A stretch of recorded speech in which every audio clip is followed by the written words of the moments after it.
तो ये कहानी शुरू होती है 800 साल पुराने वक्त में। एक पुराने से रेगिस्तान में हम एक स्पेसशिप को आता हुआ देखते हैं। स्पेसशिप की लैंडिंग की वजह से इस रेगिस्तान में बहुत बुरा तूफान आ जाता है और वहाँ पास मौजूद लोग अपनी जान बचाकर भागने लगते हैं। भागने वाले लोगों में एक लड़की भी थी जिसका गले का नेकलेस भागते हुए यही मिट्टी में गिर गया। ये इसे सीन कट होकर अब कहानी प्रेजेंट टाइम में आती है। 800 साल का वक्त बीत चुका है। जिस जगह ये स्पेसशिप उतरी थी उसी जगह पर रिसर्च चल रही है और वो नाम की लड़की को यहाँ वही नेकलेस मिलता है जो उस लड़की के गले से उतरकर गिर गया था। और प्रोफेसर इसकी जांच करते हुए बताते हैं कि ये नेकलेस बहुत पुराना है और हो सकता है कि ये बहुत कीमती भी हो। ये जानकर वो खुश हो जाता है। इतनी देर में वहाँ जॉन नाम का एक आदमी आता है जो कहता है कि तुम्हें यहाँ जो भी चीज मिलेगी वो तुम्हारे पास मेरी इमानत है। जिसके जवाब में वो कहता है तुम्हारी कहाँ से, ये जगह चाइना की है और यहाँ से हमें जो भी चीज मिलेगी वो चाइनीज हुकूमत की इमानत होगी। इस बात से चिढ़कर जॉन वहाँ से चला जाता है। हमें मालूम होता है कि वो और उसके प्रोफेसर की टीम यहाँ कई सालों से रिसर्च कर रही है और रिसर्च के बाद इन्हें मालूम हुआ कि इस जमीन के नीचे कई सौ साल पहले एक लुलान नाम का शहर हुआ करता था। इन्हें वहाँ लकड़ी के कुछ टुकड़े भी मिले थे जिन्हें मिलाने पर वहाँ लुलान शहर का नक्शा बनता था। इस नक्शे को और लड़की के नेकलेस को देखते हुए प्रोफेसर ने एक कहानी बनाई। जमीन के नीचे मौजूद शहर की हालत उन्हें ये बता रही थी कि 800 साल पहले जरूर वहाँ पर कहत आया होगा और ये नेकलेस उस टाइम पे सिर्फ मॉन्क पहना करती थी। यानी वहाँ पर मॉन्क उनकी रिलीजियस मास्टर एक लड़की थी और उसी का ये नेकलेस था। कहत पड़ने पे वो मॉन्क टेम्पल की तरफ भागी होगी लेकिन फिर तूफान के तेज होने पर उसकी मौत हो गई। सीन कट होकर पास में जाता है जहां हम उसी मॉन्क को देख रहे हैं जिसके बारे में वो और उसकी टीम बात कर रहे थे। इस मॉन्क का नाम यमन था जो अपने साथी जिन के साथ तूफान से बचकर भाग रही थी। ये लोग मुश्किल से टेम्पल तक तो पहुंच जाते हैं लेकिन जिन की हालत बहुत ज्यादा खराब हो चुकी थी। हमें मालूम होता है कि जिन यहाँ लुलान शहर का बादशाह था लेकिन अब उसकी हालत खराब थी।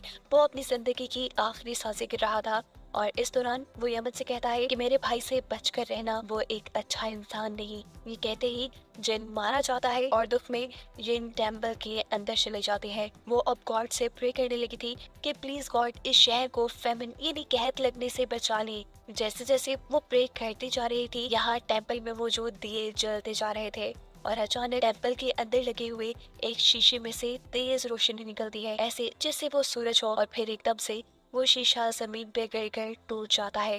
यमन को लगता है कि गॉड इस शीशे के जरिए उसे कुछ कहना चाहते हैं। जबकि सीन यहाँ से कट होकर प्रेजेंट में आ जाता है। प्रेजेंट में हम वो को देखते हैं।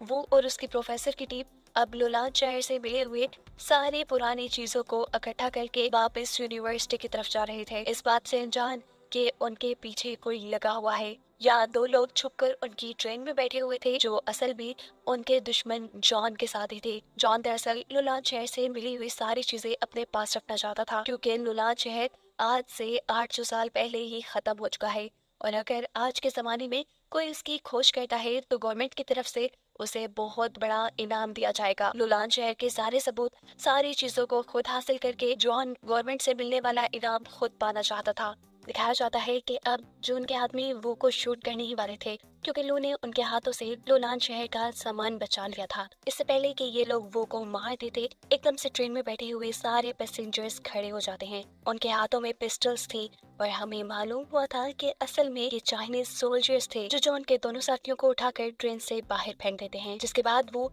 अपना सामान चेक करने लगता है। वो जैसे ही सूटकेस खोलता है तो उसे वही मिरर दिखाई देता है जो 800 साल पहले हमने यमन के पास देखा है। इस मिरर को देखते ही वो डर गया क्योंकि ये मिरर टूटा हुआ था और उसे लगा शायद ये उसकी वजह से हुआ है, पर वो हकीकत नहीं जानता कि ये मिरर टूटा हुआ ही था। इस मिरर को वो अपने घर ले आया। बहुत कोशिश करने के बावजूद भी वो शीशा नहीं जुड़ता। सीन कट होकर पास्ट में हमें दोबारा यमन को दिखाया जाता है जो इस शीशे में देखते हुए दोबारा गॉड से प्रे कर रही थी कि सब कुछ ठीक कर दे।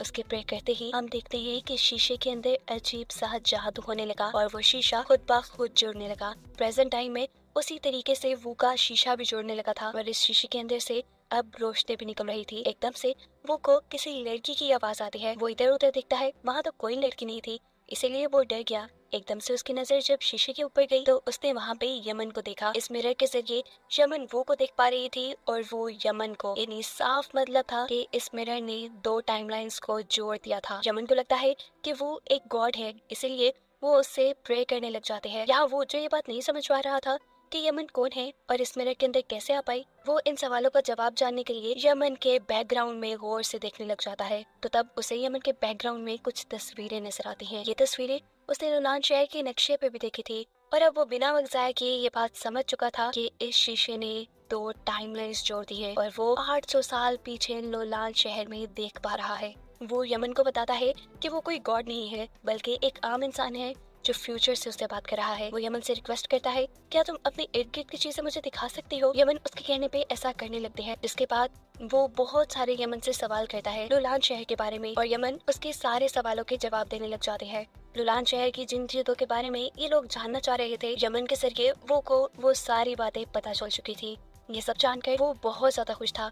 उसने सारे सवालों के जवाब ढूंढ लिए थे, लेकिन इससे पहले कि अब वो यमन से कुछ और पूछता या उसे कुछ कहता, वो देखता है कि यमन की तबीयत खराब होने लगी है। वो जल्दी से अपनी फ्रिज से जाकर कुछ खाने को लेकर आता है और उसे यमन को दे देता है। यमन भी इस मिरर के अंदर हाथ डालकर उस चीज को पकड़ लेती है और उसे खाने लगती है। ये खाने में बहुत मजेदार था। यमन ने अपने टाइम में ऐसी चीज कभी नहीं खाई थी। खाते हुए यमन वो से बातें करने लग जाती है और देखते ही देखते इनके दरमियान में अच्छी अंडरस्टैंडिंग हो जाती है। अब दिखाया जाता है कि थोड़े से ही अरसे में वो ने यमन की दी हुई इंफॉर्मेशन के जरिए लुलान शहर के ऊपर एक बुक लिख डाली थी। इतनी बड़ी खोज करने के लिए वो को गवर्नमेंट की तरफ से बहुत बड़ा इनाम भी दिया जाता है। इस सेरेमनी में हम देखते हैं कि जॉन भी था, जो वो की इस कामयाबी से काफी हैरान था। उसे समझ नहीं आ रही थी कि वो ने इतनी जल्दी और इतने सारी सच्चाइयों का कैसे पता चला लिया।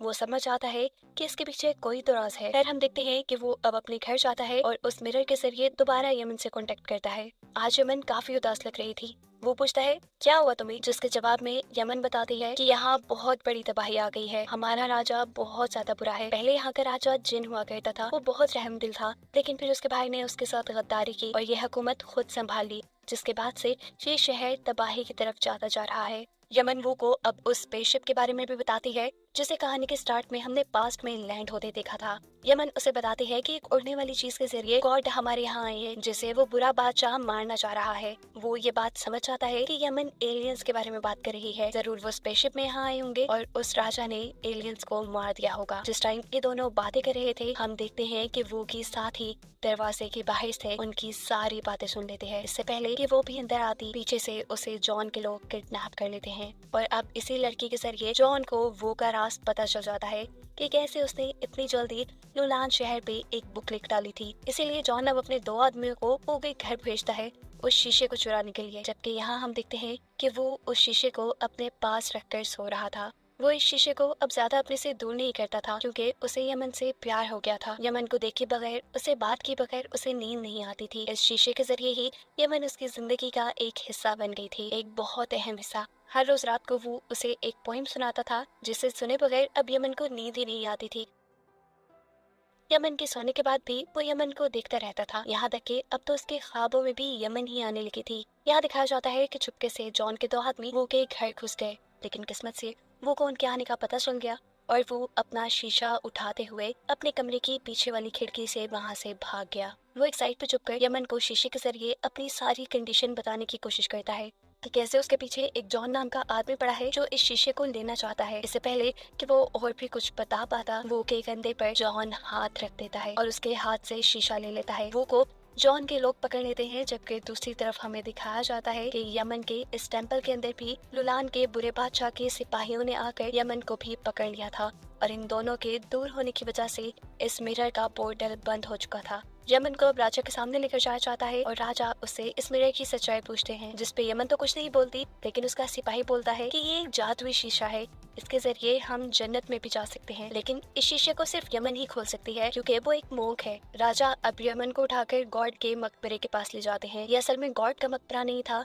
बल्कि एलियंस की स्पेसशिप थी, जिसमें इन्होंने एलियंस को मारकर बांध दिया था। प्रेजेंट में हम देखते हैं कि जॉन भी वो को उस एलियन स्पेसशिप के पास लेकर जा रहा है। वो एलियन स्पेसशिप के पास जाकर वो उसे इस शीशे का पोर्टल खोलने को कहता है। जबकि 800 साल पीछे यमन के साथ भी यही हो रहा था। बादशाह उसे मिरर का पोर्टल खोलने को कह रहे थे। अलग अलग टाइम में यमन और वो दोनों ही उस एलियन स्पेसशिप के ऊपर चढ़ते हैं और उस मिरर को लेकर वो जैसे ही उसे अपने मुंह के सामने करते हैं, तो यहाँ एक रोशनी का तूफान आने लगता है। यहाँ एक पोर्टल खुल जाता है और दोनों टाइमलाइंस आपस में मिल जाती हैं, जिसकी वजह से अब वो और यमन आपस में एक दूसरे को देख पा रहे थे। वो एक दूसरे के सामने आ चुके थे यमन को सामने देखते ही वो जल्दी से उसे गले लगा लेता है। यमन भी उसे देखकर इमोशनल हो चुकी थी, क्योंकि यमन भी अब उससे प्यार करने लगी थी। इसके बाद वो यमन को अपने से दूर करता है और कहता है सब ठीक हो जाएगा, तुम फिक्र मत करो। जॉन को ये सब देखकर गुस्सा आ जाता है और गुस्से में वो जॉन को गोली मार देता है। उसकी गोली मारने से ये पोर्टल बंद होने लगा था। दूसरी तरफ 800 साल पीछे यमन को भी बादशाह के सोल्जर्स ने पकड़ लिया। यहाँ वो जिसे कंधे में गोली लगी थी उसके साथ ही उसकी जान बचाने के लिए उसे रेस्क्यू कर लेती है और इस बंद होते पोर्टल से बादशाह और उसके कई सोल्जर इस फ्यूचर की दुनिया में आ जाते हैं। दिखाया जाता है कि यमन 800 साल पीछे ही रह गई थी और बादशाह के इधर आते ही पोर्टल बंद हो चुका था। ये बुरा राजा जॉन से पूछता है क्या यही जन्नत है? जॉन कहता है हाँ यही जन्नत है और मैं तुम्हारा खुदा हूँ। ये सुनकर उस बुरे राजा को गुस्सा आ जाता है, क्योंकि खुदा तो वो खुद बनना चाहता था। इसी गुस्से में वो अपने सोल्जर के हाथ से उसका वेपन उठाकर जॉन के एक आदमी को मार देता है। इस तरह जॉन और राजा के दरमियान में एक जंग छिड़ जाती है। राजा के सोल्जर्स के पास पुराने जमाने के वेपन्स थे, जबकि जॉन के लोगों के पास आर्म से पिस्टल्स थी। इससे पहले कि इनके दरमियान हुई जंग कोई और शक्ल लेती, एकदम से इस जगह दोबारा रेत का तूफान आ जाता है और ये सारे के सारे इस तूफान के अंदर धंस जाते हैं। लकीली वो और उसके साथी जो पहले ही यहाँ से भाग गए थे वो इस तूफान से बच गए थे। सीन कट होकर हमें कई साल बाद का सीन दिखाया जाता है। वो अब बूढ़ा हो चुका है। वो दोबारा इस जगह आया है क्योंकि अभी भी